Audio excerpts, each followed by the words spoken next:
ॐ अज्ञानतिमिरन्धस्य ज्ञानाञ्जनशलाकया चक्षुरुन्मिलितं येन तस्मै श्रीगुरुवे नमः। नमो विष्णुपादाय कृष्णपृष्ठाय भूतले श्रीमते भक्तिवेदान्त स्वामिन् इति नामिने।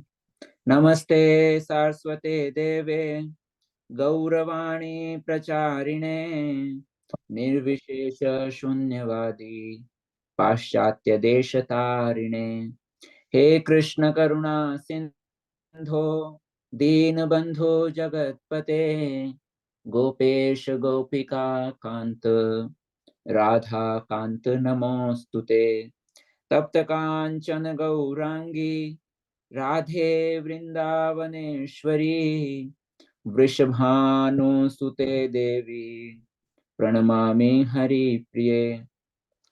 जय श्री कृष्ण चैतन्य प्रभु नित्यानंद श्री अद्वैत गदाधर श्रीवास आदि गौर भक्त वृंद। हरे कृष्णा कृष्ण कृष्ण हरे हरे, हरे राम राम राम हरे हरे। हरे कृष्णा। भगवत गीता अध्याय 4 में आप सभी का हार्दिक स्वागत है। कल अध्याय 3 में हमने देखा कि किस प्रकार से अध्याय 3 में भगवान कृष्ण जो है हम सबको संदेश देते हैं कि किस प्रकार से अपने आप को जो है मन बुद्धि और इंद्रियों से परे जानकर जो है कर्म करने का जो है हमको भगवान ज्ञान देते हैं और बताते हैं कि किस तरीके से, क्योंकि हमारा वास्तविक स्वरूप जो है वो आत्मा का है और आत्मा जो है समस्त इंद्रियों बुद्धि तथा मन से जो है प्रबल है। तो अपने आध्यात्मिक बुद्धि से अपने आप को स्थिर करके और उस आध्यात्मिक शक्ति के द्वारा जो है इस दुर्जय शत्रु काम रूपी जो दुर्जय शत्रु है उसका नाश करें। अभी भगवान जो है दिव्य ज्ञान देने जा रहे हैं। भगवान ने जो अभी अर्जुन को जो ज्ञान दिया है या जो आगे भविष्य में देने जा रहे हैं, भगवान उसके इतिहास के बारे में जो है आज बताएंगे और भी जो है अपने बारे में भी बताने जा रहे हैं, है ना, दिव्य ज्ञान देने जा रहे हैं। जी शुरू करते हैं। श्री भगवानुवाच इमं विवस्वते योगं प्रोक्तवान् अहमव्ययम् विवस्वान्मन्वे प्राहु मनुरिक्ष्वाकवे ब्रवीत्। श्री भगवान कृष्ण ने कहा, मैंने इस अमर योग विद्या का उपदेश सूर्य देव विवस्वान को दिया और विवस्वान ने मनुष्यों के पिता मनु को उपदेश दिया और मनु ने इसका उपदेश इक्ष्वाकु को दिया।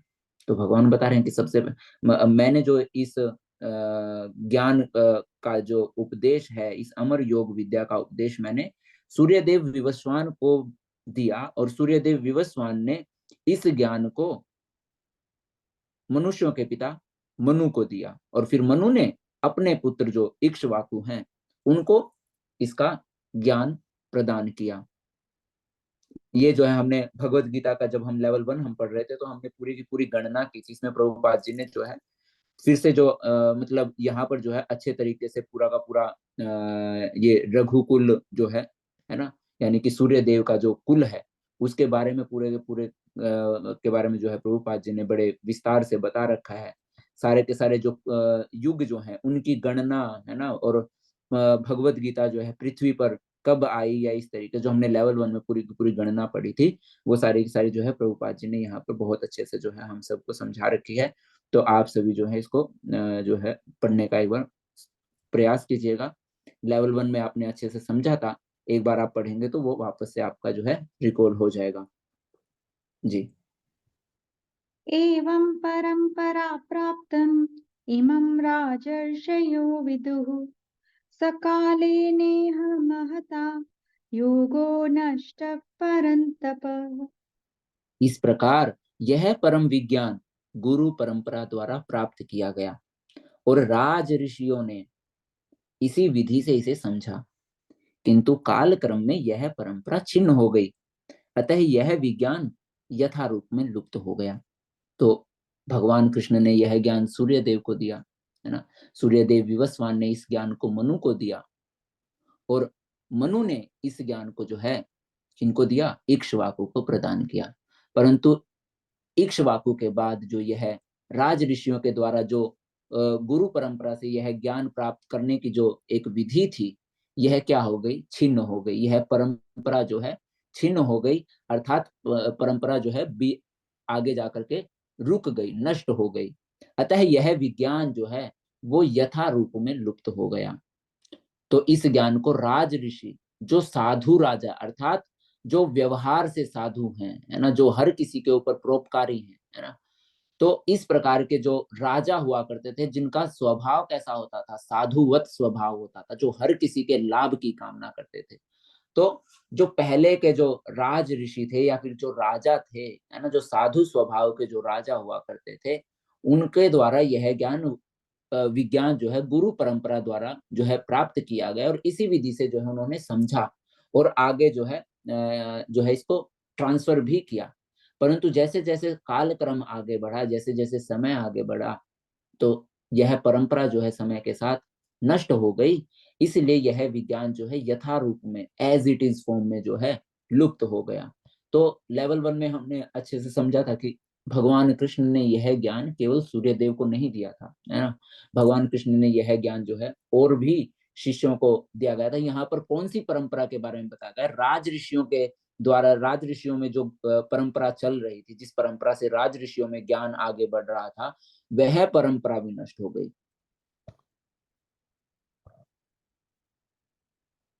स एवायं मया तेद्य योगः प्रोक्तः पुरातनः भक्तोऽसि मे सखा चेति रहस्यं ह्येतत्तुदम्।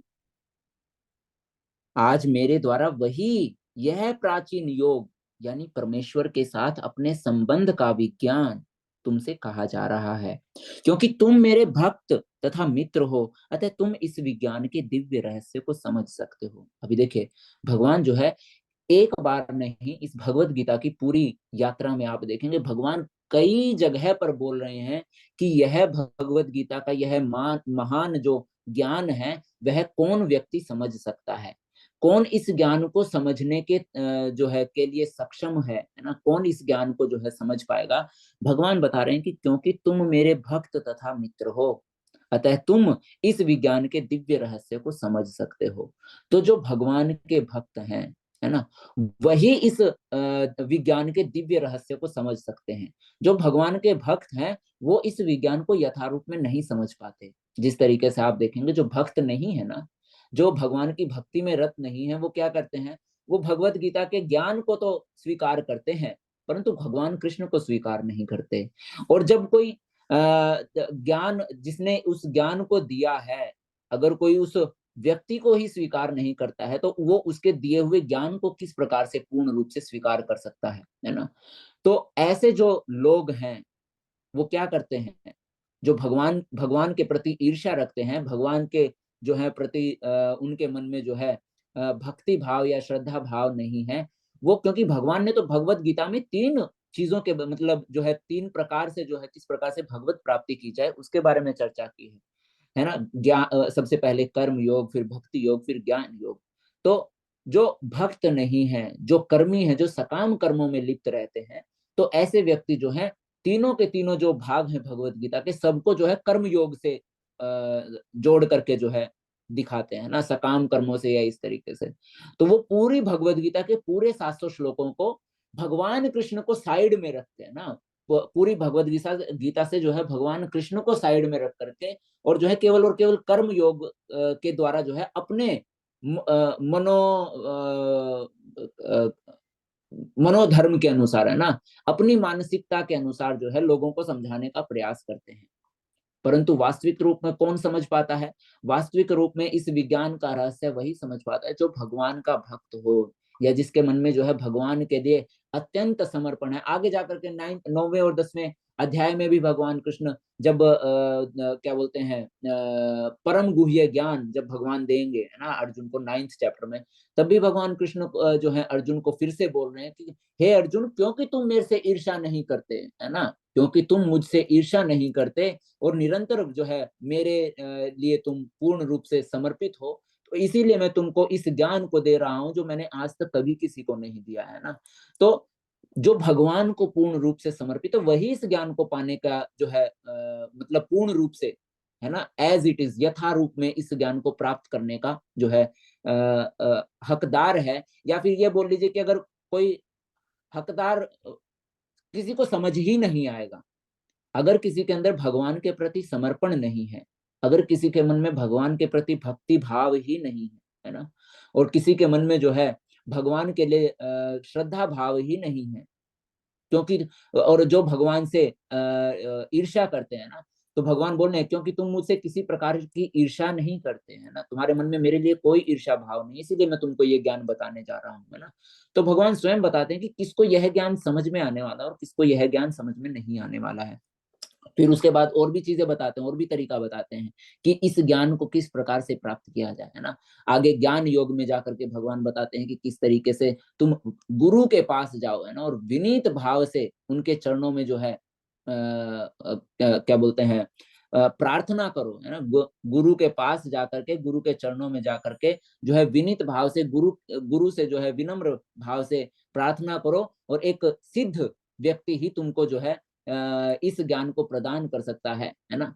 जब भगवान बोलते हैं कि अगर कोई ज्ञान की नाव में सवार हो जाता है तो केवल ज्ञान के माध्यम से जो है वह समस्त भौतिक भव बंधन को पार कर सकता है।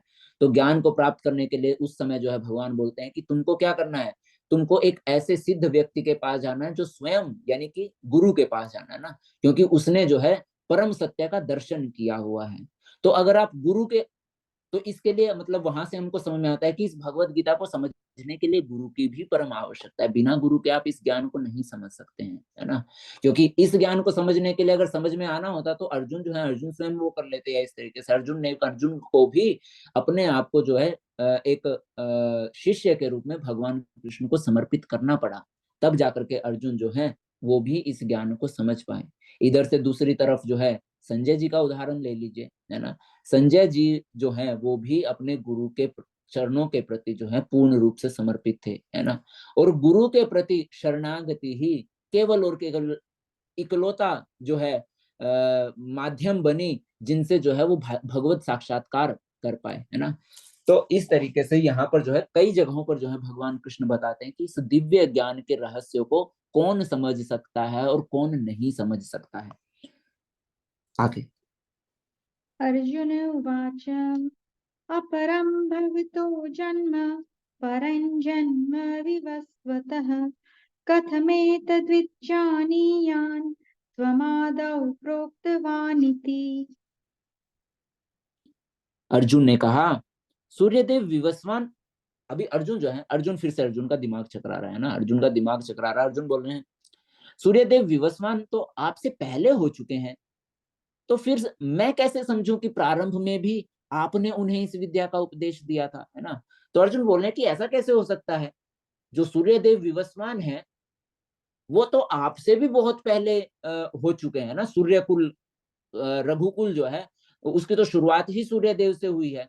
तो और आप जो है आप चंद्रकुल में वो है, और आप तो अभी मेरे समकालीन हैं। तो मैं इसको कैसे समझूं कि आपने वो शुरुआत में जो सूर्य देव को ज्ञान दिया है वो भी आपने ही दिया है, इस विद्या का उपदेश उन्हें वह भी जो है आपके द्वारा ही दिया गया है। इसको मैं किस प्रकार समझ सकता हूँ। श्रीभगवानुवाच बहुनि मे व्यतीतानि जन्मानि तव चार्जुन तान्यहं वेद सर्वाणि न त्वं वेत्य परन्तप। भगवान ने कहा, तुम्हारे और मेरे अनेकानेक जन्म हो चुके हैं, मुझे तो उन सब का स्मरण है, किंतु हे परंतप तुम्हें उनका स्मरण नहीं है। तो भगवान कृष्ण जो है, अर्जुन जब प्रश्न पूछ रहे हैं कि ऐसा कैसे हो सकता है, आप मैं कैसे मानूं मैं कैसे समझूं कि आपने ही सूर्यदेव को यह ज्ञान दिया था? सूर्यदेव तो आपसे बहुत पहले हो चुके हैं। तो भगवान बोल रहे हैं कि तुम्हारे और मेरे मेरे तो जो है अनेकानेक जन्म हो चुके हैं, अनेकों अनेक बार जो है हम दोनों के जन्म हुए हैं। बस फर्क इतना है कि मुझे तो मेरे सारे के सारे जन्मों के बारे में स्मरण है, मुझे तो उनके बारे में सब कुछ याद है कि मेरा कब कब जन्म हुआ, कब कब जो है मैंने अवतार लिया है ना। किंतु हे परंतप, परंतप अर्थात शत्रुओं का दमन करने वाले, है ना। तो भगवान कृष्ण जो है यहाँ पर अर्जुन को परंतप कहकर भी पुकार रहे हैं, अर्थात जो शत्रुओं का दमन करने वाला है। किंतु हे शत्रुओं के दमन करने वाले, तुम्हें उनका स्मरण नहीं रह सकता, है ना। क्योंकि हम किसमें बंधे हुए हैं? फिर हमने जो है लेवल 1 में इस चीज को समझा था कि हमको जो है अपने पिछले जन्म याद नहीं है, परंतु भगवान कृष्ण क्योंकि भगवान है, उनको सब कुछ याद है। क्योंकि हमारे भौतिक शरीर में और उनके शरीर में जो है बहुत ज्यादा अंतर है, जिसके बारे में हमने लेवल 1 में बिल्कुल अच्छे तरीके से जो है समझने का प्रयास किया था।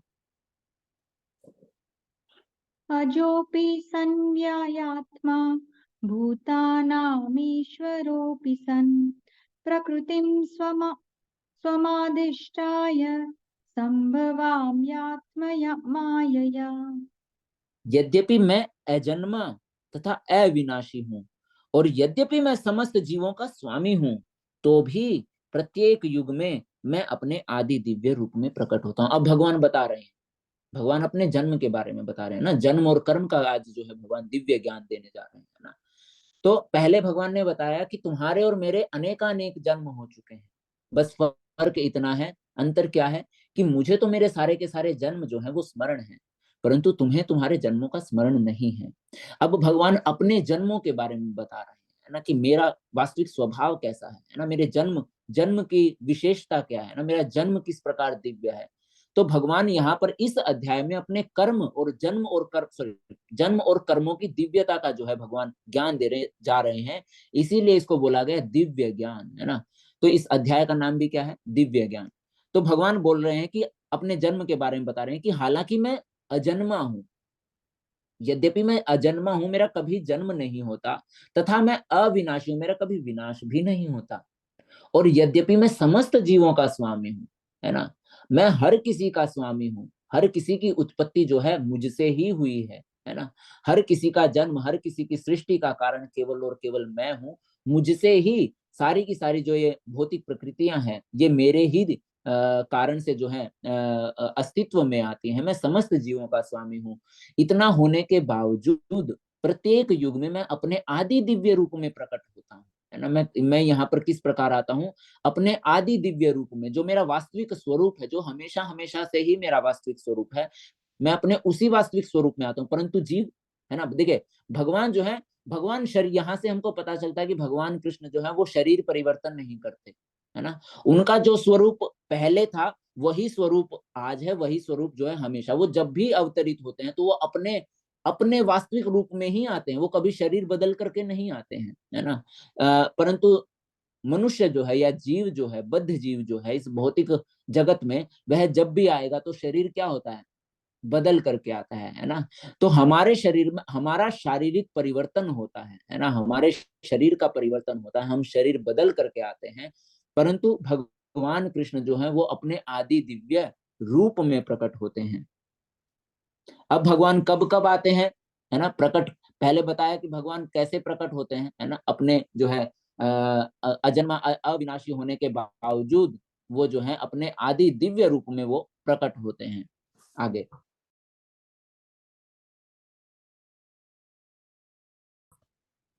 यदा यदा हि धनस्य हरे कृष्ण। ग्लानिर्भवति भारत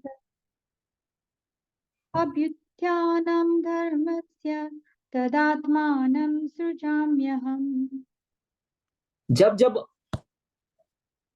हे भरतवंशी, जब भी और जहां भी धर्म का पतन होता है और अधर्म की प्रधानता होने लगती है, तब तब मैं अवतार लेता हूँ, है ना। तो पहले भगवान ने बताया मैं प्रकट कैसे होता हूँ, कब कब होता हूं, अब वो बता रहे हैं कि जब भी जहां पर भी और जब भी धर्म का पतन होता है और अधर्म की प्रधानता हो जाती है, अधर्म जो है बिल्कुल ऊंचाइयों पर होता है, उस समय मैं अवतरित होता हूं, मैं अवतार लेता हूं।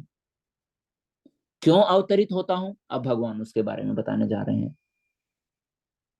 परित्राणाय साधूनां विनाशाय च दुष्कृतां धर्म संस्थापनार्थाय संभवामि युगे युगे। भक्तों का उद्धार करने, दुष्टों का विनाश करने और धर्म की फिर से स्थापना करने के लिए मैं हर युग में प्रकट होता हूँ, है ना। तो प्रभुपाद जी भी कहते हैं कि भगवान के जो है ऐसे अनेक अनुचर हैं, है ना, भगवान के साथ रहने वाले या भगवान के जो सेवा में हैं, है ना, या फिर भगवान के जो साथ निरंतर जो है उनके साथ गोलोक धाम में जो निवास कर रहे हैं, ऐसे बहुत सारे अनुचर हैं जो उनके साथ रहने वाले हैं, सहचर बोल लीजिए, जो भगवान के जैसे ही या फिर जो है उन्हीं के समान जो है शक्तिशाली हैं, है ना, मतलब उन्हीं के समान इन द सेंस कि इतने वो सक्षम हैं कि वो स्वयं जो है इन समस्त प्रकार के असुरों का संहार कर सके। किंतु फिर भी भगवान यहाँ आते हैं, है ना। तो भगवान के साथ रहने वाले इतने सक्षम हैं कि समस्त प्रकार के इन दुष्टों का विनाश कर जो आकर के कर सकते हैं, परंतु उनको ना भेज करके भगवान स्वयं यहाँ आते हैं। तो इसका कारण यह नहीं कि वो दुष्टों का विनाश करने के लिए यहाँ आते हैं, उनका मेन कारण तो होता है कि अपने निष्काम भक्तों को तुष्ट कर सके, है ना, अपने भक्तों को प्रसन्नता, अपने भक्तों को आह्लादित करने के लिए जो है भगवान यहाँ अवतरित होते हैं और भक्तों का उद्धार करने के साथ साथ वो दुष्टों का विनाश करते हैं और धर्म की भी स्थापना कर देते हैं, है ना। तो जिस तरीके से प्रहलाद महाराज का उदाहरण आता है ना, फिर उसके बाद जो है ये अभी कृष्ण भगवान की जो माता है देवकी, है ना, तो प्रभुपाद जी समझाते हैं कि बहुत सारे दुष्ट होते हैं, है ना, भक्त जो हैं क्या होते हैं, अपने ही प्रियजनों के द्वारा भी सताए जाते हैं, है ना। बेशक से जो है क्या बोलते हैं ये प्रहलाद जी जो हैं, प्रहलाद जी के जो पिता हैं, है ना, बेशक से असुर थे, परंतु क्या प्रेम तो जो है वो भी करते थे। परंतु किस तरीके से जब उनको पता चलता है कि मतलब उनके पुत्र जो है वो उनसे उनको जो है परम शक्तिशाली नहीं, अर्थात भगवान को जो है परम सत्य मानते हैं, कृष्ण को परम सत्य मानते हैं, तो प्रहलाद महाराज जो है वो अपने पिता के द्वारा सताए जाते हैं, देवकी जो है वो अपने ही भाई के द्वारा सताए जाते हैं। तो भगवान कृष्ण जो है वो हिरण्य सॉरी नृसिंह का अवतार लेकर के जो है हिरण्यकशिपु का वध करने नहीं, बल्कि वो तो प्रहलाद महाराज का उद्धार करने के लिए आए थे। कृष्ण के रूप में, अपने आदि दिव्य रूप में 5000 साल पहले भगवान कृष्ण कंस का वध करने के लिए नहीं, बल्कि वो तो देवकी जी का जो है उद्धार करने के लिए इस पृथ्वी पर आए थे, है ना। और अगर दूसरे तरीके से भी अगर हम देखें, इसको समझने का प्रयास करें कि भक्तों का उद्धार करने और दुष्टों का विनाश करने, अगर आप इसको और ज्यादा डीप में समझने का प्रयास करेंगे ना, तो देखा जाए तो जो हिरण्यकशिपु है ना, और इधर से हिरण्यकशिपु और हिरण्याक्ष, ठीक है, हिरण्याक्ष का किस तरीके से वराह रूप धारण करके जो है भगवान वध करते हैं हिरण्याक्ष का, है ना, और हिरण्यकशिपु का नृसिंह के रूप में, फिर जो है यहाँ पर कंस का वध करते हैं कृष्ण के रूप में, है ना। और तो वास्तविकता में जो कंस है ना, कंस भी कौन है, कंस का वास्तविक स्वरूप भी भगवान के भक्त का है, जय विजय, है ना। शिशुपाल और क्या बोलते हैं ये कंस, तो आप में से किस किस को इस कथा के बारे में पता है कि उन दोनों को श्राप मिला था, जो कि भगवान के भक्त हैं, जय तथा विजय, है ना, भगवान के जो वैकुंठ के पहरेदार हैं, है ना, द्वारपाल जो है ना। तो देखा जाए तो वो भी भगवान यहाँ आ रहे हैं भक्तों का उद्धार करने के लिए, जो जिनको जो है श्राप मिला है ना, 4 कुमारों से जिनको जो है श्राप मिला था। तो भगवान का वास्तविक जो क्या बोलते हैं युग में प्रकट होने का रीजन क्या है, भक्तों का उद्धार करना।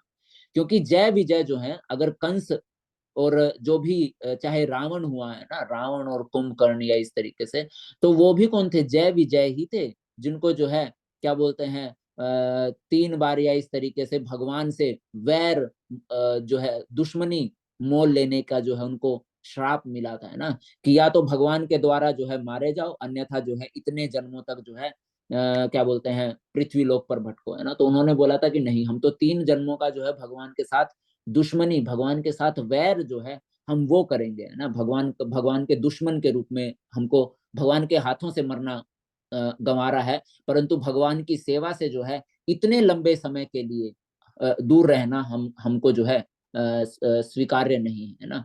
तो भगवान अपने उन भक्तों की रक्षा करने के लिए, देखा जाए तो, है ना, उन भक्तों की भी रक्षा करने के लिए, और साथ ही साथ जो है प्रहलाद महाराज हो गए, या फिर माता देवकी हो गई, है ना, फिर उनके साथ साथ जितने भी ग्वाल बाल और उनकी भक्त गोपियां जो हैं, उन सबको तुष्ट करने के लिए, उन सब का उद्धार करने के लिए जो है भगवान यहाँ प्रकट होते हैं, ना। और साथ के साथ और जितने भी आसुरी शक्तियां होती हैं जो अधर्म को बढ़ाती हैं और धर्म का विनाश करती हैं, तो साथ के साथ लगे हाथों जो है भगवान उनका भी जो है सफाया कर देते हैं।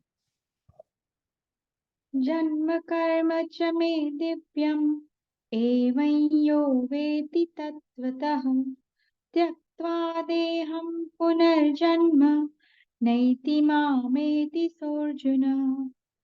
हे अर्जुन, जो मेरे आविर्भाव तथा कर्मों की दिव्य प्रकृति को जानता है, वह इस शरीर को छोड़ने पर इस भौतिक संसार में पुनः जन्म नहीं लेता, अभी तो मेरे सनातन धाम को प्राप्त होता है ना।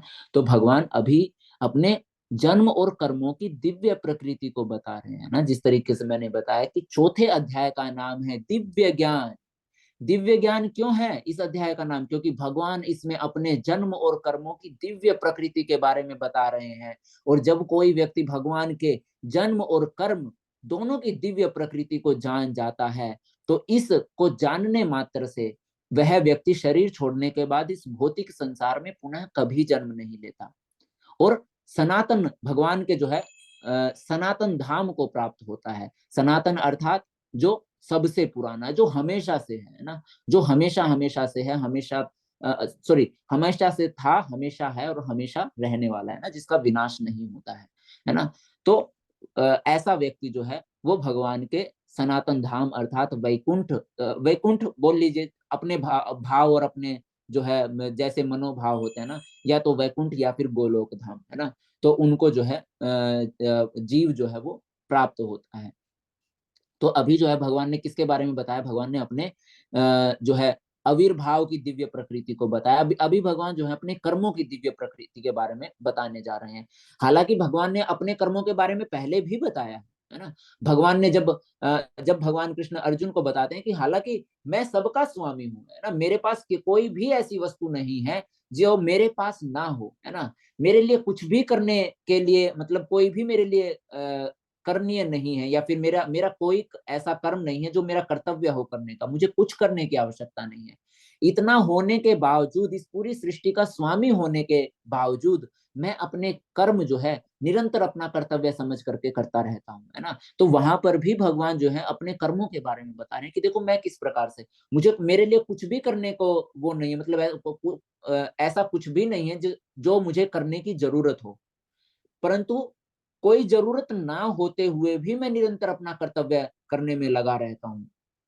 परम सत्य होने के बावजूद, परम परब्रह्म होने के बावजूद, हर षड ऐश्वर्य का स्वामी होने के बावजूद मैं अपना कर्तव्य कर रहा हूँ, अपने कर्म कर रहा हूँ, है ना। तो इस तरीके से जो है भगवान बता रहे हैं, है ना, क्या समझ के करते हैं, केवल और केवल अपना कर्तव्य समझकर। अभी जो है और अच्छे से जो है अपने कर्मों के बारे में, कि मेरे कर्म किस प्रकार है, मैं क्यों इस भौतिक प्रकृति में कभी भी नहीं बनता, और सारे के सारे जीव जो हैं इस भौतिक प्रकृति के भव बंधन में जो है फंसे रहते हैं। तो उसके बारे में भगवान अभी बताने जा रहे हैं कि मेरे कर्म कैसे हैं। जन्म के बारे में किस किस को समझ में आ गया कि भगवान का जो है जन्म की दिव्यता क्या है। हरे कृष्णा, हैंड रेस करके बताइए मुझे, फिर हम आगे बढ़ते हैं।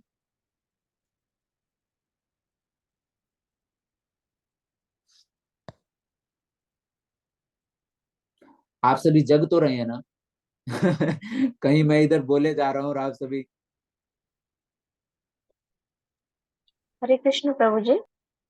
जी हरे कृष्ण माता जी।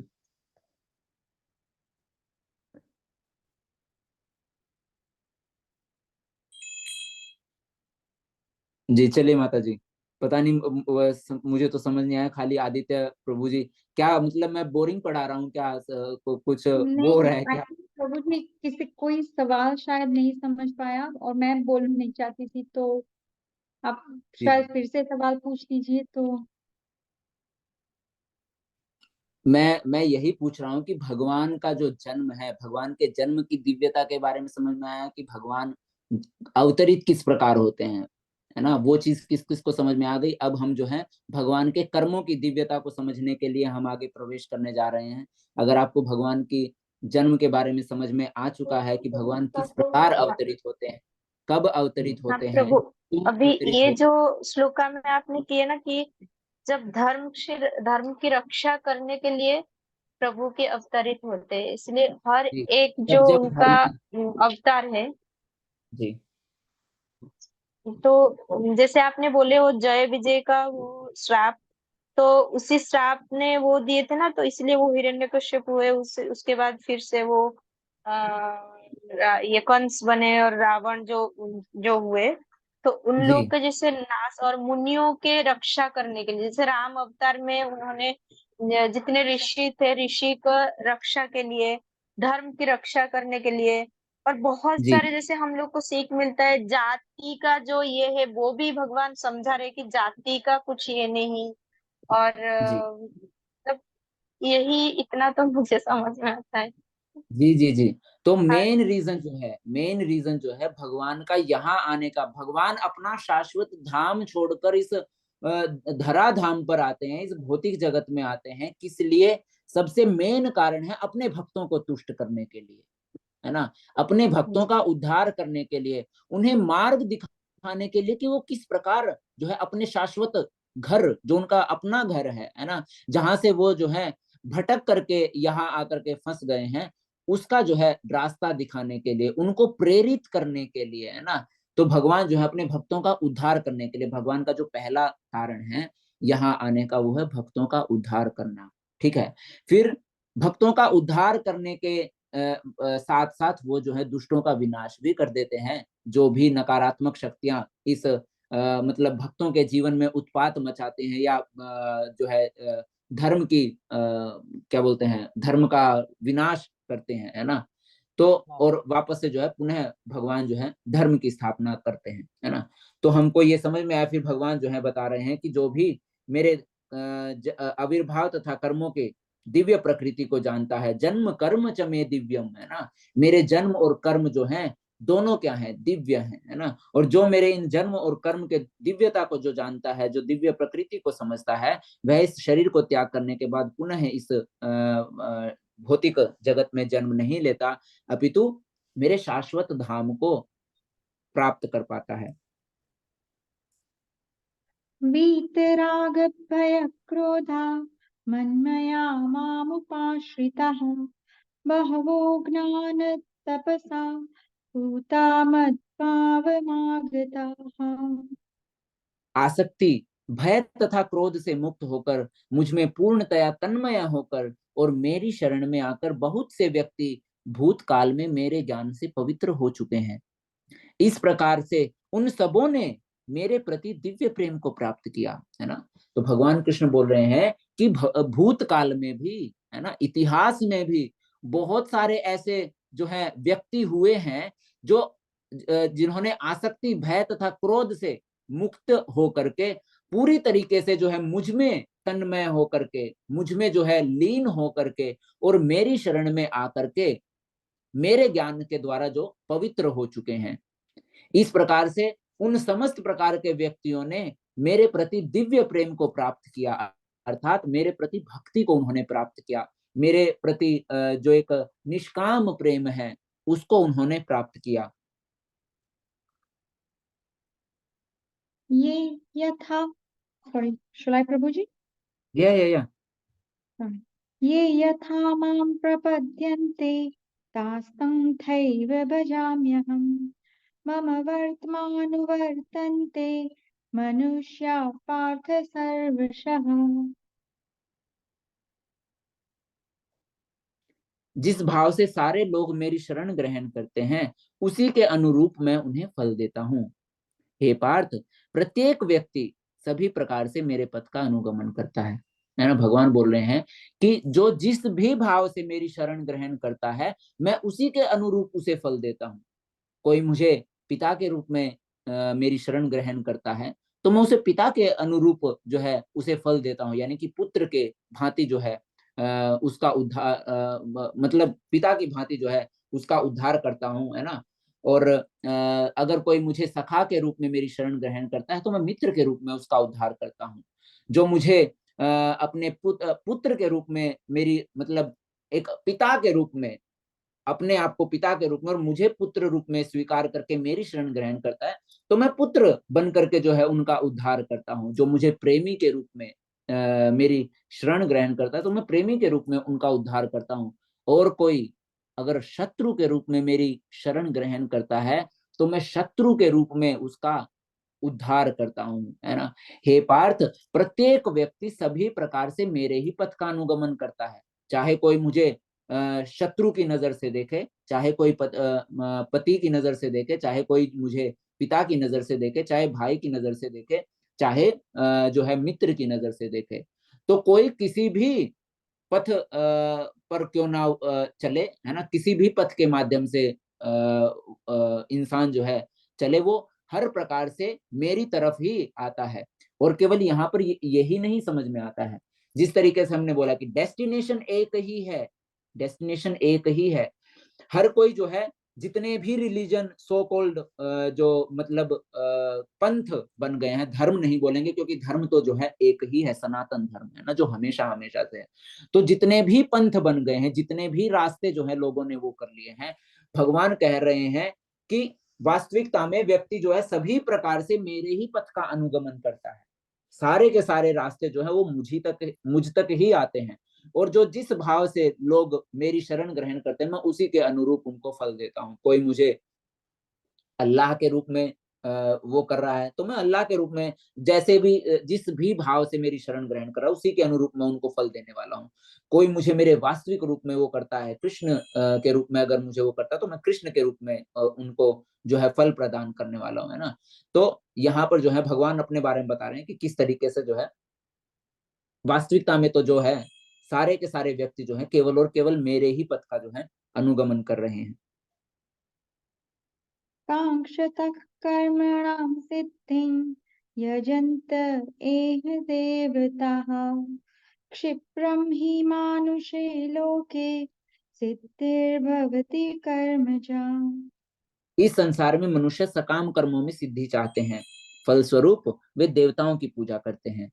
निसंदेह इस संसार में मनुष्यों को सकाम कर्म का फल शीघ्र प्राप्त होता है ना। भगवान बोल रहे हैं कि हालांकि क्या सारे के सारे लोग जो है मेरे ही पथ का अनुगमन करते हैं, परंतु इस संसार में मनुष्य जो है सकाम कर्मों में सिद्धि चाहते हैं। अपने इंद्रिय भोग की जो उनके जो इच्छाएं हैं, है ना, विषय वासनाएं जो हैं उनको पूरा करना चाहते हैं। और उनको पूरा करने के लिए मनुष्य देवी देवताओं की पूजा करते हैं। हाँ, इसमें कोई भी शक नहीं है, निसंदेह इस संसार में मनुष्यों को सकाम कर्म का फल शीघ्र प्राप्त होता है।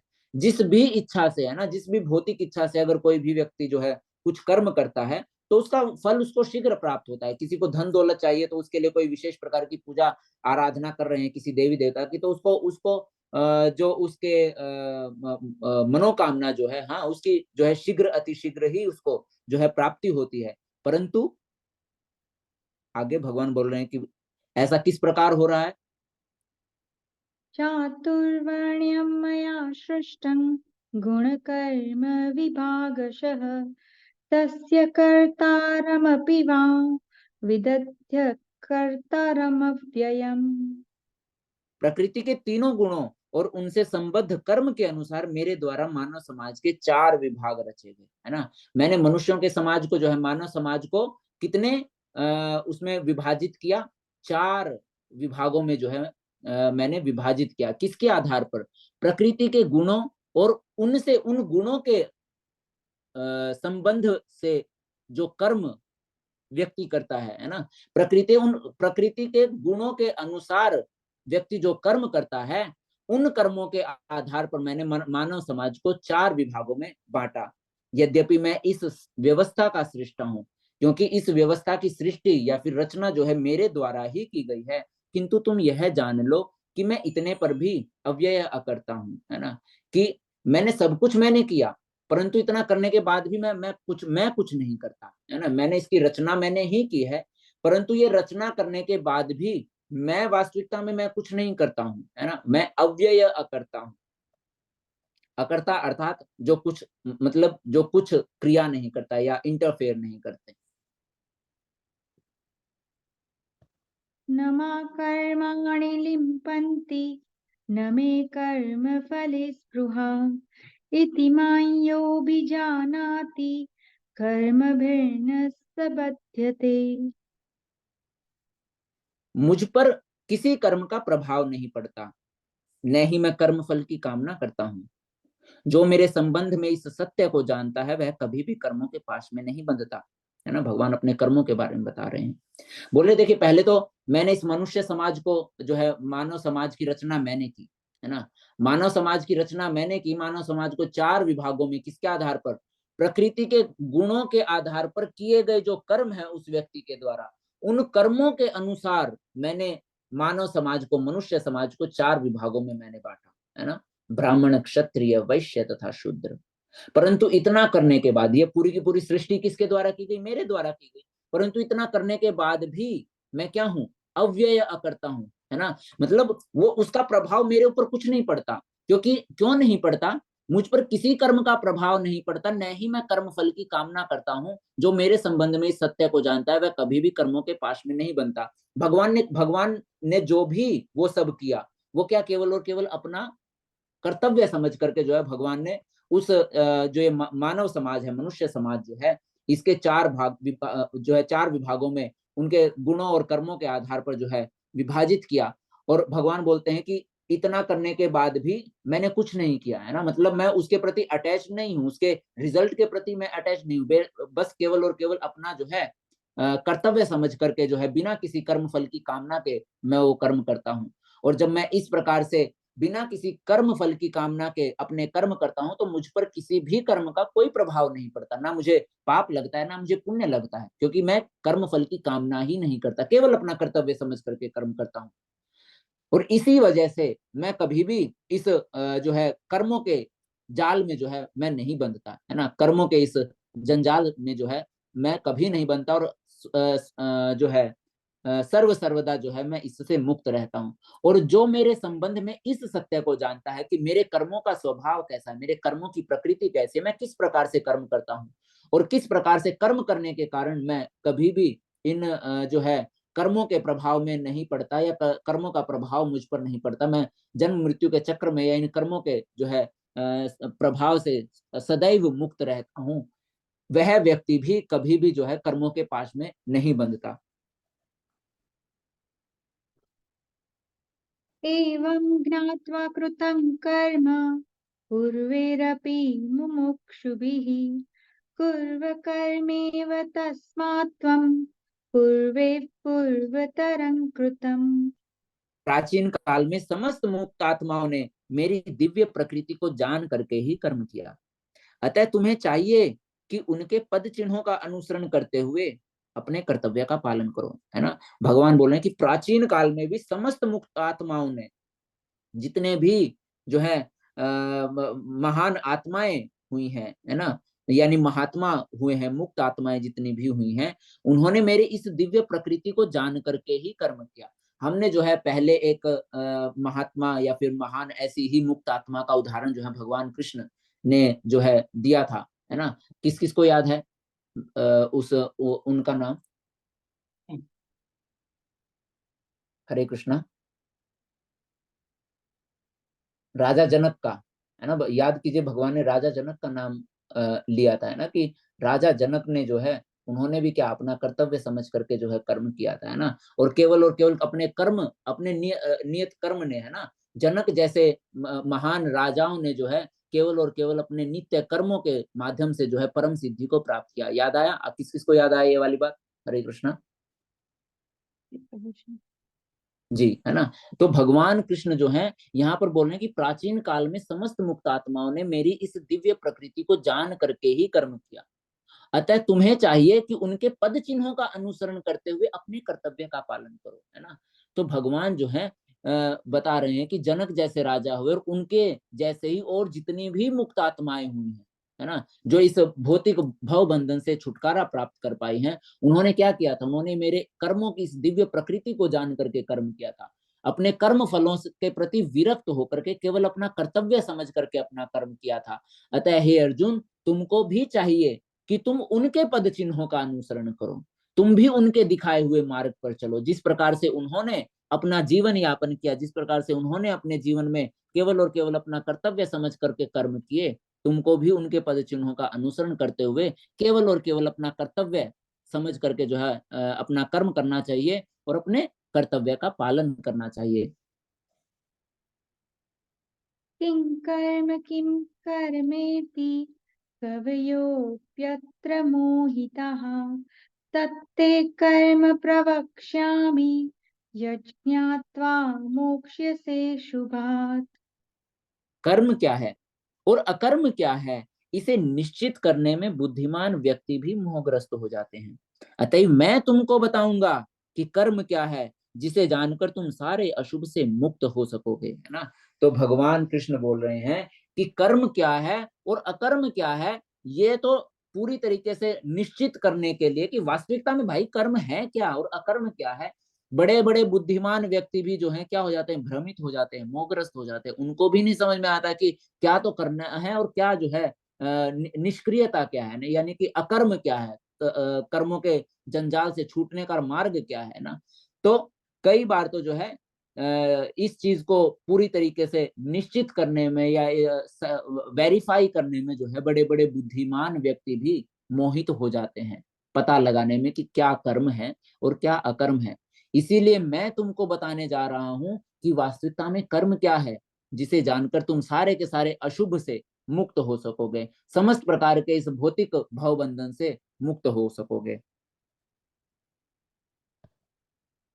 कर्मणो ह्यपि बोद्धव्यं च विकर्मणः अकर्मणश्च बोद्धव्यं गहना कर्मणो गतिः।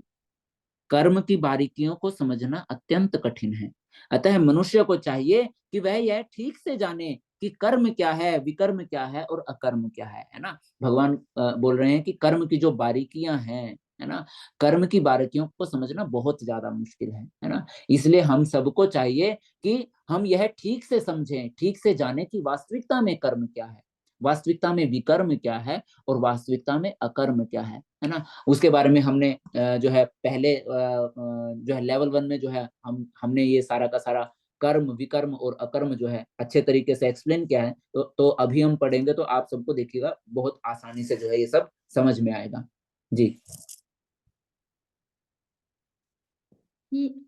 कर्मणि कर्म यः पश्येत् अकर्मणि च कर्म यः स बुद्धिमान् मनुष्येषु स युक्तः कृत्स्न कर्म कृतः। क्योंकि कर्म क्या है, अकर्म क्या है, प्रभुपाद जी बताते हैं कि इस चीज को समझना वैसा ही है जैसे भगवान को समझना, है ना। तो कर्मों के इस ज्ञान को मतलब समझना, कर्म और अकर्म को समझना, यह साक्षात भगवान से समझने के समान है। अन्यथा बुद्धिमान से बुद्धिमान व्यक्ति भी जो है इस रहस्य को समझने में जो है क्या हो जाते हैं, मोहग्रस्त हो जाते हैं। तो भगवान बोल रहे हैं कि जो मनुष्य कर्म में अकर्म और अकर्म में कर्म देखता है, वह सभी मनुष्यों में बुद्धिमान है और सब प्रकार के कर्मों में प्रवृत्त रहकर भी दिव्य स्थिति में रहता है ना। कर्म में अकर्म देखता है और अकर्म में ही कर्म देखता है, वह सभी मनुष्यों में बुद्धिमान है। कर्म और अकर्म, है ना, यानी कि आप जो है मतलब अपने कर्म अर्थात अपने शरीर से संबंधित जो है आप कर्म कर रहे हैं, परंतु उन समस्त कर्मों में जो है जब कर्म फलों का परित्याग कर देते हैं ना, आपके आपके निजी जो कर्म है, जब आप आपके शरीर से संबंधित कर्मों में ही अकर्म देखना शुरू कर देते हैं। अकर्म किस प्रकार से देखना, कि आप उन समस्त कर्तव्यों को समस्त कर्मों को केवल और केवल अपना कर्तव्य समझ करके जब आप करना शुरू कर देते हैं भगवान की प्रसन्नता के लिए, तो वो सारे के सारे कर्म जो हैं क्या हो जाते हैं, अकर्म हो जाते हैं, है ना। और उन्हीं अकर्मों में अपने कर्म देखना शुरू कर देते हैं। मतलब जो भगवान की प्रसन्नता के लिए कर्म कर रहे हैं उन्हीं को अपना कर्तव्य समझकर अपना निजी कर्म भी, कि हाँ ये मेरी जिम्मेवारी है, ये मेरा कर्तव्य है, इसीलिए भगवान की प्रसन्नता के लिए जो किया गया कर्म है वो मेरी जिम्मेवारी भी है, इसीलिए मैं जो है इस कर्म को जो है बड़े सुचारू रूप से करूंगा। तो जो व्यक्ति कर्म में अकर्म देखता है, जो अपने आपके जो डेली रूटीन के जो काम हैं उनमें ही भगवान की प्रसन्नता को देख करके भगवान की प्रसन्नता के लिए उन कर्मों को करता है, या फिर भगवान की प्रसन्नता के लिए किए गए कर्मों में अपना कर्तव्य देखता है। अभी समझने का प्रयास कीजिए, आपके द्वारा किए गए जो कर्म हैं उन समस्त कर्मों को भगवान की प्रसन्नता के लिए जो व्यक्ति करता है, अर्थात कर्म में अकर्म देखता है, और जो अकर्म में कर्म देखता है अर्थात भगवान की प्रसन्नता के लिए किए गए कर्मों में अपना कर्तव्य देखता है कि ये मेरा कर्तव्य है। तो जो अकर्म में कर्म देखता है वह सभी मनुष्यों में बुद्धिमान है और सब प्रकार के कर्मों में प्रवृत्त रहकर भी दिव्य स्थिति में रहता है ना। हरे कृष्णा। नीता माता जी, आपका कोई सवाल है क्या? आपका माइक ऑन था, अगर आपका कोई प्रश्न है तो क्लास के बाद में हम वो करेंगे माता जी। जी, तो आप सभी को समझ में आया ये वाला, कि जो मनुष्य कर्म में अकर्म देखता है, मतलब अपने आप के जो अपने अपने आप जो कर्म अपने लिए करते हैं, अपने परिवार के लिए, अपने पति पत्नी, अपने बच्चों के लिए, अपने माता पिता के लिए जो कर्म करते हैं, है ना, या फिर वो क्या हो गए, वो सारे सारे कर्म आपसे ही तो संबंधित हो गए, आपके इस भौतिक शरीर से संबंधित कर्म हो गए। तो जो अपने भौतिक शरीर से संबंधित कर्मों में अकर्म देखता है अर्थात भगवान की प्रसन्नता के लिए उन कर्मों को करता है, और भगवान की प्रसन्नता के लिए जो कर्म वो करता है उनमें अपना कर्तव्य देखता है, उनमें अपनी ड्यूटी देखता है, वही वास्तविकता में कर्म को देखता है कि वास्तविकता में कर्म क्या है, उसी को पता है कि कर्म क्या है ना। वह सभी मनुष्यों में सबसे ज्यादा बुद्धिमान है और सब प्रकार के कर्मों में प्रवृत्त रहकर भी दिव्य स्थिति में रहता है ना। तो जो व्यक्ति इस प्रकार से कर्म में अकर्म और अकर्म में कर्म देखता है, अपने किए गए कर्तव्यों में भगवान की प्रसन्नता देखता है और भगवान की प्रसन्नता के लिए गए कर्मों में अपना कर्तव्य देखता है, वही सबसे बड़ा बुद्धिमान है और सब प्रकार के कर्म करते हुए भी वह दिव्य स्थिति में रहता है। वो सब कुछ करेगा, है ना, वो जॉब भी करेगा, वो पढ़ाई लिखाई भी करेगा, वो सारे जो है कर्म सब प्रकार के जो उसकी ड्यूटीज हैं वो हर कुछ करेगा, है ना, बिजनेस भी कर रहे हैं, पढ़ाई भी कर रहे हैं, इस तरीके से, है ना। तो और यह सब कुछ करते हुए मतलब एक गृहस्थ में रह करके, है ना, हर कर्म, बच्चों का लालन पालन करना, पत्नी के जो है जो भी पत्नी के प्रति जिम्मेवारियां उन समस्त जिम्मेवारियों को पूरा करना, माता पिता के प्रति जो जिम्मेवारियां हैं वो समस्त जिम्मेवारियां पूरा करते हुए भी वह व्यक्ति हमेशा दिव्य स्थिति में रहता है, क्योंकि उसके ऊपर कर्मों का कोई जो है क्या प्रभाव नहीं पड़ता है। यस्य सर्वे समारंभा काम संकल्प वर्जिताः ज्ञानाग्निदग्ध कर्माणं तमाहुः पंडितं बुधाः। जिस व्यक्ति का प्रत्येक प्रयास इंद्रिय तृप्ति की कामना से रहित होता है उसे पूर्ण ज्ञानी समझा जाता है। उसे ही साधु पुरुष ऐसा करता कहते हैं जिसने पूर्ण ज्ञान की अग्नि से कर्म फलों को भस्मसात कर दिया है ना। तो जो व्यक्ति प्रत्येक प्रयास, प्रत्येक कर्म बिना किसी इंद्रिय भोग की इच्छा से करता है उसको ही पूर्ण ज्ञानी समझा जाता है। वही पूर्ण ज्ञानी है जो कोई भी कर्म जो है अपने भौतिक लाभ के लिए नहीं करता, केवल और केवल अपना जो है कर्म कर्तव्य समझ करके कर्म करता है, जिसका उस कर्म के प्रति जो है कोई भी अपना क्या बोलते हैं स्वयं का जो है आत्म सुख या फिर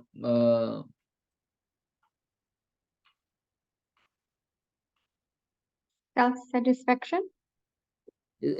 यस माता जी, सेल्फ सेटिस्फेक्शन बोल लीजिए या फिर क्या बोलते हैं अपना निजी निजी सुख, है ना, उसमें अपना निजी कोई वो नहीं होता है, इसको बोलते हैं निजी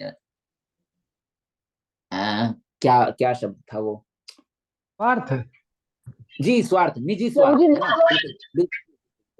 जी। तो जिसका उसमें कोई निजी स्वार्थ नहीं होता है वह व्यक्ति जो है बिना किसी निजी स्वार्थ की कामना के, बिना किसी जो है प्रकार की इंद्रिय तृप्ति की कामना किए जो है केवल और अपना कर्तव्य समझ करके कर्म करता है, उसे ही पूर्ण ज्ञानी समझा जाता है। और उसे ही बड़े बड़े जो साधु पुरुष जो हैं वो ऐसा कर्ता बोलते हैं, ऐसा कर्म करने वाला कहते हैं जिसने पूर्ण ज्ञान की अग्नि से, है ना, जो जिसने जो है पूरे के पूरे ज्ञान के द्वारा अपने सारे के सारे कर्म फलों को जला डाला है। त्यक्त कर्म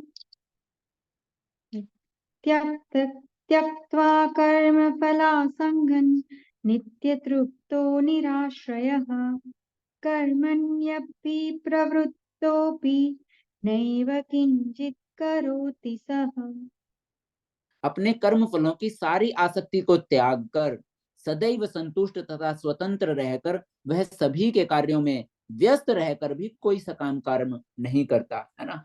तो जो व्यक्ति इस प्रकार से करता है, केवल और केवल जो है अपना कर्तव्य समझकर जो है अपने कर्म करता है, बिना किसी प्रकार की इंद्रिय तृप्ति के प्रति आसक्त होकर हुए, तो ऐसे व्यक्ति जो है वो अपने कर्म फलों की सारी आसक्ति को त्याग करके हमेशा संतुष्ट, हमेशा सेटिस्फाइड होकर के और पूर्ण रूप से स्वतंत्र रह करके सभी प्रकार के कार्यों में व्यस्त रहता है ना। सब कुछ करेगा, है ना, गृहस्थी के गृहस्थ धर्म में रहते हुए उसके जितने भी कर्तव्य हैं समस्त कर्तव्यों को पूरा करेगा, है ना। और इतना करने के बावजूद भी वह कोई सकाम कर्म नहीं करता, है ना। मतलब गृहस्थी में रह करके बच्चों को पढ़ाना लिखाना, बच्चों के लिए सारे के सारे जो भी एक माता पिता की का कर्तव्य होता है, उनके लिए नए कपड़े लाना, उनके खाने पीने का ध्यान रखना, ये वो ऐसा वैसा बिजनेस करना, है ना, ताकि जो है माता पिता की सेवा अच्छे से हो सके, बच्चों का लालन पालन अच्छे से हो सके, पत्नी के प्रति जितनी जिम्मेवारी है वो अच्छे से हो सके। तो ये सब कुछ करने के बावजूद ऐसा व्यक्ति जो है कभी भी सकाम कर्म नहीं करता है ना। वो जो कर रहा है उसका ना तो उसको पाप लगता है ना उसको पुण्य लगता है, क्योंकि वो क्या समझ करके कर रहा है, अपने भौतिक सुख के लिए नहीं कर रहा, अपने निजी स्वार्थ के लिए नहीं कर रहा है, केवल और केवल जो है अपना कर्तव्य समझकर और कर्म फलों की सारी आसक्ति को त्याग करके कि मुझे इससे क्या प्राप्त होगा, नहीं, है ना। वो अपने कर्तव्यों में ही भगवान की प्रसन्नता देख करके कर्म करता है। और जब इस प्रकार से वो कर्म करता है तो इन समस्त प्रकार के कार्यों में बिजी होते हुए भी, समस्त प्रकार के कार्यों में व्यस्त रहते हुए भी वह किसी प्रकार का भी सकाम कर्म नहीं करता। और जब वो किसी भी प्रकार का सकाम कर्म नहीं करता तो वह हमेशा हमेशा के लिए जो है कर्म फलों से मुक्त होता है और इस शरीर का त्याग करने के बाद जो है उसको पुनः इस भौतिक भव बंधन में पुनः जो है नहीं आना होता है। निराश्रयस्य चित्तात्मा त्यक्त सर्व परिग्रहः शारीरं केवलं कर्म कुर्वन्नाप्नोति किल्बिषम्। ऐसा ज्ञानी पुरुष पूर्ण रूप से संयमित मन तथा बुद्धि से कार्य करता है, अपनी संपत्ति के सारे स्वामित्व को त्याग देता है और केवल शरीर निर्वाह के लिए कर्म करता है। इस तरह कार्य करता हुआ वह पाप रूप फलों से प्रभावित नहीं होता। तो जो इस प्रकार से ज्ञान में पूरी तरीके से युक्त मनुष्य होता है वो क्या करता है, ऐसा ज्ञानी पुरुष जो है पूर्ण रूप से अपने मन को जो है संयमित करके और अपनी बुद्धि को जो है संयमित करके कार्य करता है ना। उसका संपत्ति के प्रति जो स्वामित्व भाव जो है उसको त्याग देता है ना, कि ये धन दौलत का स्वामी मैं हूं, है ना, मैं इतना बड़ा घर वो करूंगा, नहीं। वो केवल और केवल उसके जीवन का जो लक्ष्य जो होता है वो भगवत प्राप्ति होती है और वह कर्म करता है केवल शरीर निर्वाह के लिए। मतलब लगा लीजिए कि जिस तरीके से आप बहुत सारे ऐसे डिवोटीज देखेंगे जो फाइनेंशियली बहुत ज्यादा वो है ना, मतलब फाइनेंशियली रिच हो सकते हैं ना, फाइनेंशियली जो है बहुत ज्यादा एलिवेटेड है ना, पैसा बहुत है, परंतु आप उनका जीने का तरीका आप अगर देखेंगे ना, पैसा बेशक से कितना भी है परंतु वो उनका उस पैसे के प्रति जो है आसक्ति नहीं है ना। वो उस पैसे का इस्तेमाल करते हैं भक्तों की सेवा करने के लिए या फिर जो है कृष्ण भक्ति का प्रचार करने के लिए, है ना। तो स्वयं के लिए वो इस्तेमाल जो करते हैं ना, मतलब जो संपत्ति का इस्तेमाल करते हैं केवल और केवल शरीर निर्वाह के लिए, कि जो ये भौतिक शरीर है वो भगवान की सेवा में सुचारू रूप से कर्म करता रहे, बस इसलिए जो है वो मतलब इस तरीके से संपत्ति का जो है इस्तेमाल करते हैं, बाकी जो भी उनके पास संपत्ति होती है उसके प्रति बिना आसक्त हुए केवल और केवल भगवान कृष्ण की सेवा में जो है उसका इस्तेमाल करते हैं, और इस तरह कार्य करता हुआ वह पाप रूपी फलों से कभी भी जो है प्रभावित नहीं होता है। यदृच्छालाभ संतुष्टो द्वन्द्वातीतो विमत्सरः समसिद्धतावसित समसिद्धतावसितो च कृत्वापि न निबध्यते। सॉरी प्रभु जी। जो स्वतः होने वाले लाभ से संतुष्ट रहता है, जो द्वंद्व से मुक्त है और ईर्ष्या नहीं करता, जो सफलता तथा असफलता दोनों में स्थिर रहता है, वह कर्म करता हुआ भी कभी बंधता नहीं। भगवान क्या बोल रहे हैं कि जो स्वतः होने वाले लाभ से संतुष्ट रहता है, जो द्वंद्व से मुक्त है और ईर्ष्या नहीं करता। स्वतः होने वाले लाभ का अर्थ है कि जो भोजन है ना, भोजन और ये सारी की सारी चीजें, मतलब जो खाली प्रभुपाद जी एक बहुत अच्छे से वो बोलते हैं, जैसे प्रभुपाद जी कहते हैं कि किस प्रकार जैसे क्रिश्चियंस जो है ना, क्रिश्चियंस क्या बोलते हैं, मतलब प्रेयर जब करते हैं बोलते हैं कि हमको ब्रेड दो, है ना, मतलब इस तरीके से कि हमको खाने के लिए ब्रेड दो, ये दो, वो दो, इस तरीके से, और हमारे जीवन में शांति मतलब सुख प्रदान करो, है ना। तो प्रभुपाद जी बोलते हैं कि उनको प्रार्थना ही नहीं, मतलब गलत तरीके से प्रार्थना करते हैं, है ना। भगवान से जो इतना रिच है, जो आपको सब कुछ दे सकता है, ब्रेड बटर तो वो सबको दे रहा है ना। खाने के लिए जो है, खाने के लिए एक बहुत अच्छी पंक्ति है कि एक चींटी को कण भर देता है, हाथी को मन भर देता है, ये दया निधि सबकी सुधि लेता है ना। तो भगवान कृष्ण जो है, जिसको जितना खाने के लिए चाहिए, जिसको जीवित रहने के लिए, जिसने जीवन दिया है, उस जीवन यापन के लिए मतलब जो आवश्यक वस्तुएं हैं वो हर किसी को प्रदान करता है ना। बेसिक जो नीड्स हैं, है ना, वो तो सबकी वो पूरी करता है। तो जो स्वतः होने वाले लाभ से संतुष्ट रहता है, जो द्वंद्व से मुक्त है और ईर्ष्या नहीं करता, जो सफलता तथा असफल दोनों स्थितियों में स्थिर रहता है, लाभ हो जीवन में या हानि हो, है ना, दोनों परिस्थितियों में जो है बिना विचलित हुए रहता है, वह कर्म करता हुआ कभी भी जो है बंधता नहीं है। वो समस्त प्रकार के अपने कर्म करेगा और उन कर्मों का प्रभाव उसके ऊपर कभी भी नहीं पड़ता है ना, क्योंकि वह जो है उनके प्रति आसक्त नहीं है, उसके कर्म फलों के प्रति आसक्त नहीं है। चाहे कर्म फल जो है सफलता के रूप में प्रकट हो, चाहे कर्म फल जो है असफलता के रूप में प्रकट हो, है ना, वो किसी भी प्रकार से जो है कर्म फल के प्रति अटैच्ड नहीं है, और इसी के कारण वह समस्त कर्म करते हुए कभी भी उन कर्म रूपी जाल में या फिर कर्मों के जो है उस पाश में जो है कभी भी नहीं बंधता। गतसंगस्य मुक्तस्य ज्ञानावस्थितचेतसः यज्ञायाचरतः कर्म समग्रं प्रविलीयते। जो पुरुष प्रकृति के गुणों के प्रति अनासक्त है और जो दिव्य ज्ञान में पूर्णतया स्थित है, उसके सारे कर्म ब्रह्म में लीन हो जाते हैं, है ना। जो व्यक्ति, जो पुरुष इन प्रकृति के तीनों गुणों के प्रति अनासक्त है ना, कि सतोगुण, रजोगुण और तमोगुण, है ना। हमने हाँ जो है लेवल 1 में सतोगुण का स्वभाव कैसा, या सतोगुण में स्थित जो व्यक्ति है उसका स्वभाव कैसा होता है, सतोगुण के परिणाम स्वरूप जो है व्यक्ति किस भाव में बंधता है ना, और फिर किस प्रकार के कर्म करता है, कौन से गुण में बंधा हुआ व्यक्ति जो है, जिस गुण कौन से गुण में किसी व्यक्ति की जब मृत्यु होती है तो उसको क्या प्राप्त होता है।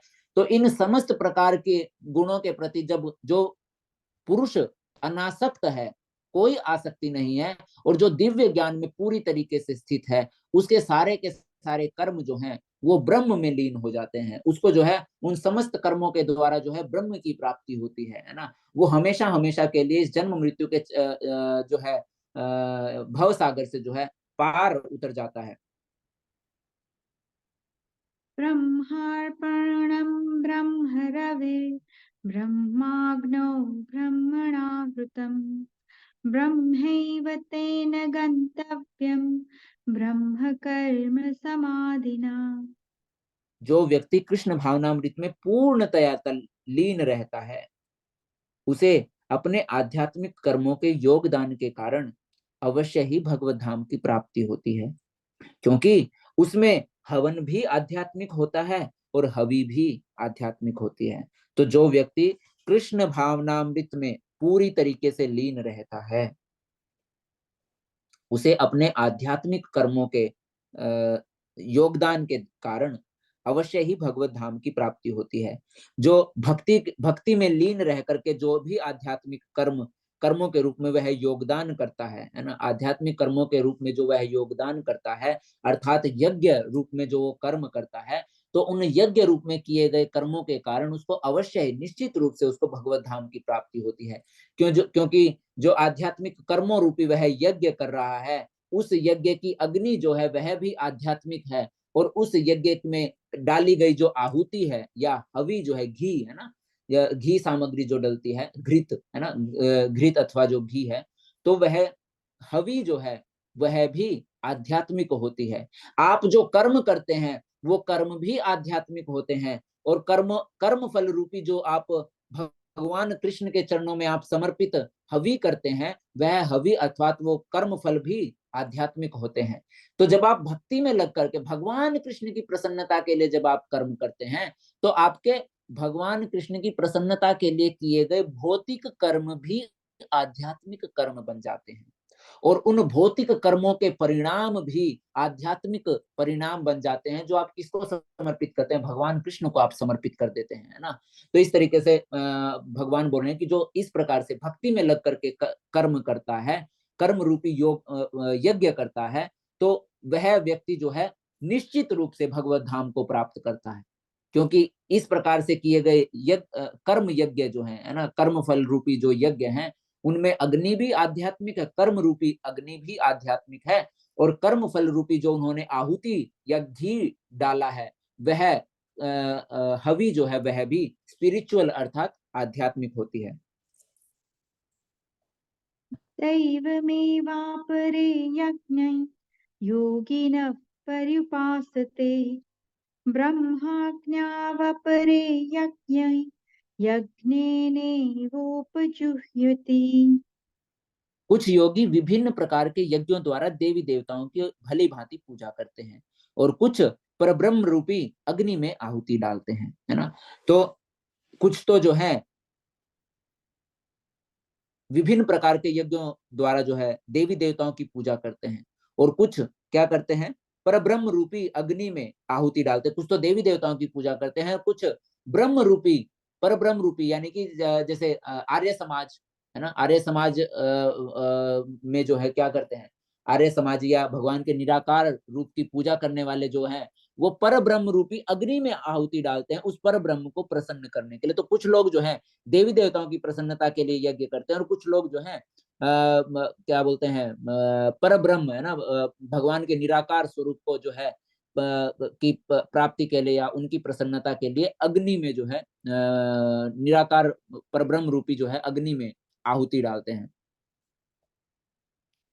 परंतु वास्तविकता में तो जो हमारा लक्ष्य है ना, समस्त जीव का जो लक्ष्य है वो क्या है, भगवान विष्णु की प्रसन्नता के लिए कर्म करना। जिस तरीके से भगवान कृष्ण ने जो है पहले भी बताया था कि हर किसी को जो है हमेशा जो है भगवान विष्णु की प्रसन्नता के लिए यज्ञ रूप में कर्म करना चाहिए, है ना, क्योंकि यज्ञ से किस प्रकार जो है हर किसी की तुष्टि जो है वो यज्ञ से ही होती है ना, यज्ञ से वर्षा होती है, वर्षा के कारण अन्न उपजता है ना, हमने द्वितीय अध्याय में देखा था जी।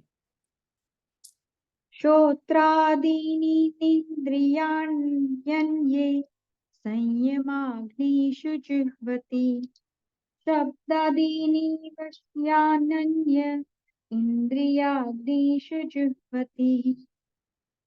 इनमें से कुछ श्रवण आदि क्रियाओं तथा इंद्रियों को मन की नियंत्रण रूपी अग्नि में स्वाहा कर देते हैं, तो दूसरे लोग इंद्रिय विषयों को इंद्रियों की अग्नि में स्वाहा कर देते हैं। कल प्रभु जी ने प्रश्न पूछा था कि मतलब ब्रह्मचारी में और गृहस्थ में अंतर क्या है ना प्रभु जी। मैंने आपको बोला था कि भगवान कृष्ण जो है ये स्वयं बताएंगे। तो ये देखिए भगवान कृष्ण बोल रहे हैं कि जो इस प्रकार से जो कर्म करने वाले जो व्यक्ति होते हैं, जो आध्यात्मिक कर्म करते हैं या भगवान के मार्ग पर चलते हैं, वो किस प्रकार के होते हैं। इनमें से कुछ तो विशुद्ध ब्रह्मचारी अर्थात श्रवण आदि क्रियाओं के द्वारा तथा इंद्रियों को मन की नियंत्रण रूपी अग्नि में जो है स्वाहा कर देते हैं, है ना। गुरु के सानिध्य में रहकर, भक्तों के सानिध्य में रहकर भगवान की लीलाओं का श्रवण आदि क्रियाएं करते हुए वो क्या करते हैं, अपने इंद्रियों को जो है मन की नियंत्रण रूपी आग में जला करके अपनी इंद्रियों को स्वाहा कर देते हैं, अर्थात अपनी इंद्रियों को वश में करते हैं।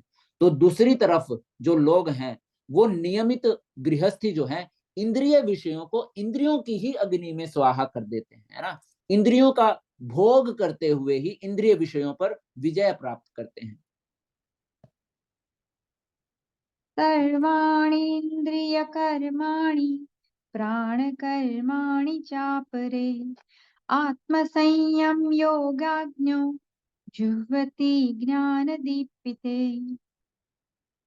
दूसरे जो मन तथा इंद्रियों को वश में करके आत्म साक्षात्कार करना चाहते हैं, संपूर्ण इंद्रियां तथा प्राण वायु के कार्यों को संयमित मन रूपी अग्नि में आहुति कर देते हैं। अब इनके अलावा और कौन, जो मन तथा इंद्रियों को वश में करके आत्म साक्षात्कार करना चाहते हैं, अपने मन और इंद्रियों को वश में करके जो है आत्म साक्षात्कार करना चाहते हैं, वो क्या करते हैं, संपूर्ण इंद्रियों तथा प्राण वायु के कार्यों को संयमित मन रूपी अग्नि में आहुति देते हैं, है ना। जो क्या बोलते हैं, ध्यान योगी जो है ना, ध्यान योगी अपने मन और इंद्रियों को जो है वश में करते हैं और आत्म साक्षात्कार करने का प्रयास करते हैं। वो क्या करते हैं, वो अपनी संपूर्ण इंद्रियों और प्राण वायु के जो कार्य हैं, है ना, अपनी प्राण वायु को भी जो है संचालित करते हैं, उसको भी कंट्रोल में करते हैं। किसके द्वारा, संयमित मन रूपी अग्नि में के द्वारा जो है इन सबको जो है अग्नि मतलब वो कंट्रोल में करते हैं, अग्नि में जो है उनकी आहुति दे देते हैं, उनको जो है उनके ऊपर नियंत्रण करने का प्रयास करते हैं। द्रव्ययज्ञास्तयो यज्ञ योग यज्ञास्तथा परे स्वाध्यायज्ञानश्च यततैः संश्रितव्रतः।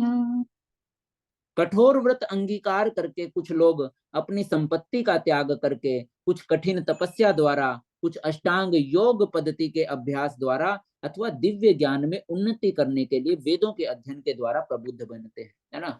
तो कुछ ऐसे हैं जो कठोर व्रत अंगीकार करते हैं, कुछ लोग अपनी संपत्ति का त्याग कर देते हैं, कुछ बहुत बड़ी बड़ी कठिन कठिन तपस्याएं करने का प्रयास करते हैं, कुछ अष्टांग योग पद्धति का अभ्यास करते हैं, और कुछ जो है दिव्य ज्ञान में उन्नति करने के लिए वेदों के अध्ययन के द्वारा क्या करते हैं, प्रबुद्ध बनते हैं, है ना। तो मतलब आत्म साक्षात्कार के मार्ग पर जो है चलने के लिए जो है ये सारे के सारे कि आत्म साक्षात्कार प्राप्त करने के लिए किस प्रकार से जो है प्रयत्न किए जाते हैं। अपाने जुह्वति प्राणं प्राणिं पानं तथा परे प्राणापाने गति कृत्वा प्राणायाम पारायणाः। सॉरी प्रभु जी, ये नेक्स्ट लाइन अगले श्लोक की है ना? यस, नो माता जी, सेम। अच्छा। अपरे नियताहारा प्राणान प्राणेषु जुह्वति। अन्य लोग भी हैं जो समाधि में रहने के लिए श्वास को रोके रहते हैं, जिसको प्राणायाम कहते हैं। वे अपान में प्राण को और प्राण में अपान को रोकने का अभ्यास करते हैं और अंत में प्राण अपान को रोककर समाधि में लीन हो जाते हैं। अन्य योगी कम भोजन करके प्राण की प्राण में ही आहुति दे देते हैं ना। तो ये सारा का सारा जो है ध्यान योगियों की जो है क्रियाएं बताई जा रही हैं कि किस तरीके से अलग अलग जो है योग पद्धतियां हैं, जिसमें से जिस तरीके से कुंभक योग का जो है प्रभुपाद जी बताते हैं कि कुंभक योग के अभ्यास से योगी जीवन अवधि को अपने अनेक वर्षों के लिए बढ़ा सकता है। ये एक योग का मतलब अष्टांग या फिर प्राणायाम इस तरीके से, तो वैसा एक योग का पद्धति है, कुंभक योग कहा जाता है जिसको। तो अगर कोई कुंभक योग का अभ्यास करे तो योगी जो है, ऐसा योगी उस कुंभक योग के अभ्यास के द्वारा अपने जीवन की अवधि को जो है कई सालों के लिए आगे बढ़ा सकता है। किंतु भगवान की दिव्य प्रेमा भक्ति में स्थित रहने के कारण कृष्ण भावना भावित मनुष्य अर्थात एक भक्त जो है वो तो स्वतः ही अपनी इंद्रियों का नियंता बन जाता है, अपनी इंद्रियों का कंट्रोलर बन जाता है, केवल और केवल भगवान की भक्ति करने मात्र से। उसकी इंद्रियां तो कृष्ण की सेवा में तत्पर रहने के कारण अन्य किसी कार्य में प्रवृत्त होने का अवसर ही नहीं पाती है ना। वो तो भगवान की सेवा में ही इतना बिजी रहता है कि उसकी जो सेंसेस हैं वो इधर उधर भटकने का तो उनको मौका ही नहीं मिल पाता। वो अपनी सेंसेस को, अपनी इंद्रियों को जो है भगवान की सेवा में इतना लगाए रहता है कि उसकी इंद्रियां जो है किसी और भौतिक जो है वस्तु की तरफ या भौतिक विषय वासना की तरफ जो है जाने का उनको अवसर ही नहीं मिल पाता। और परिणाम स्वरूप जीवन के अंत में उसे स्वतः भगवान कृष्ण के दिव्य पद पर स्थानांतरित कर दिया जाता है ना। और इसके फल अनुसार क्या होता है, क्योंकि जो है वह अपनी इंद्रियों को जो है भगवान कृष्ण की सेवा में निरंतर लगाए रखता है और समस्त प्रकार की विषय वासना से दूर रहता है, तो एज ए रिजल्ट जीवन के अंत में जो है उसको अपने आप ही भगवान कृष्ण के पास उसको भेज दिया जाता है, या भगवान कृष्ण के दिव्य पद पर अर्थात गोलोक धाम या वैकुंठ में जो है उनको स्थानांतरित कर दिया जाता है। अतः वह दीर्घजीवी बनने का प्रयत्न करता ही नहीं है ना। दीर्घजीवी बनने का उसको उसको ज्यादा लंबा जीवन जीने की आवश्यकता क्या है ना, क्योंकि उसको तो जो है शाश्वत धाम को जाने का जो है उसके जीवन का जो है लक्ष्य होता है भगवान की सेवा के लिए, भगवान के शाश्वत धाम जाना है ना। तो उसका जो है एक भक्त का जो जीवन का लक्ष्य जो है वो लंबी आयु प्राप्त करना नहीं होता है। उसके जीवन का लक्ष्य यही होता है कि जितनी भी छोटी सी आयु है उस छोटी सी में आयु में जो है केवल और केवल भगवान की प्रसन्नता के लिए अपनी समस्त इंद्रियों को जो है लगाए रखे, है ना। और जो है समस्त प्रकार के भौतिक विषय वासना से दूर रह करके भगवान की तृप्ति के लिए, भगवान की प्रसन्नता के लिए कर्तव्य रूप में जो है अपने समस्त कर्मों को करता रहे और इस जीवन के अंत होने के पश्चात जो है भगवान की सेवा में ही जो है भगवान के दिव्य धाम में लीन हो जाए। सर्वेप्येते यज्ञविदो यज्ञशपितकल्मषः यज्ञशिष्टामृतभुजो यान्ति ब्रह्म सनातनम्। ये सभी यज्ञ करने वाले यज्ञों का अर्थ जानने के कारण पाप कर्मों से मुक्त हो जाते हैं, है ना। ये जितने भी प्रकार के यज्ञ करने वाले जो व्यक्ति हैं वे इन यज्ञों का वास्तविक अर्थ जानने के कारण हर प्रकार के पाप कर्मों से मुक्त हो जाते हैं। उनको पता है कि यज्ञ करने का अर्थ क्या है, यज्ञ यज्ञ मैं क्यों कर रहा हूँ, यज्ञ करने का वास्तविक जो है लक्ष्य क्या है, और यज्ञों के फल रूपी अमृत को चख करके, उन यज्ञों के फल रूपी अमृत को चख करके परम दिव्य आकाश की ओर आगे बढ़ते जाते हैं, है ना। तो ये सारे के सारे जो योगी हैं इनको या फिर यज्ञ करने वाले जो व्यक्ति हैं जो भगवान की प्रसन्नता के लिए कर्म करते हैं, क्योंकि वो उन यज्ञों का अर्थ जानते हैं, क्योंकि उनको उन भगवान की सेवा के लिए या फिर निष्काम कर्म जो है या फिर अकर्म जो है, अकर्म का अर्थ जानने वाले होते हैं। अकर्म के अर्थ जानने के कारण वो समस्त प्रकार के पाप कर्मों से मुक्त हो जाते हैं, है ना। उनको उनके समस्त किए गए कर्मों का जो है कर्म फल जो है उनको कभी भी बांध नहीं पाता, और इसी के कारण वो यज्ञों के फल रूपी अमृत को चख करते हैं ना।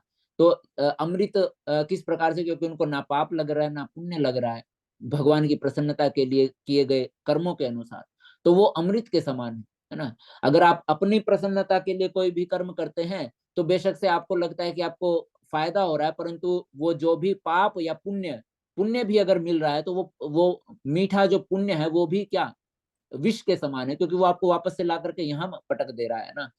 तो भगवान की प्रसन्नता के लिए किए गए कर्म रूपी यज्ञों के फल अर्थात शून्यता, जिसमें ना पाप लगे ना पुण्य लगे, तो उस फल को, फल रूपी अमृत को चख करके वो क्या करते हैं, परम दिव्य आकाश की ओर बढ़ते चले जाते हैं, यानी कि भगवत धाम की तरफ, है ना। परम दिव्य आकाश, परम दिव्य आकाश यानी कि सबसे ऊपर वाला लोक, जहां पर जो है भगवान निवास करते हैं, भगवान का शाश्वत धाम जो है, तो वो ऐसे व्यक्ति जो है वो भगवान के शाश्वत धाम की ओर बढ़ते चले जाते हैं।